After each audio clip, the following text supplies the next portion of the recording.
నువ్వు జీవించినటువంటి జీవితము యోగ్యకరంగా ఉందా లేదా నువ్వు పరిశీలించుకున్నప్పుడు దేవుని సన్నిధిలో అడుగుదాం. దేవా, నేను 7వ మాసములో నేను కొన్ని విడిచిపెట్టలేనటువంటి విషయాలు నేను ఈ దినాన విడిచిపెట్ట తండ్రి.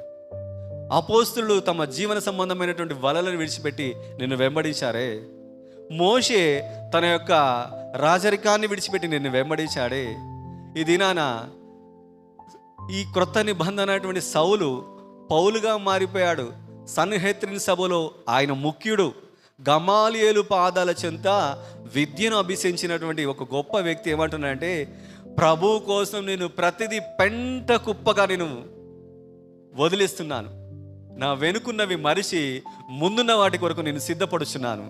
నేను 3వ ఆకాశానికి వేడంట ప్రభు. హల్లెలూయా.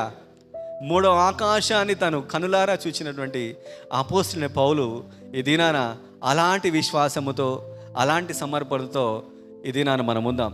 ప్రభు కొరకు ఈ లోకాన్ని విడిచిపెడదాం, లోక సంబంధమైన ఆచారాలు విడిచిపెడదాం, లోక స్నేహాన్ని విడిచిపెడదాం.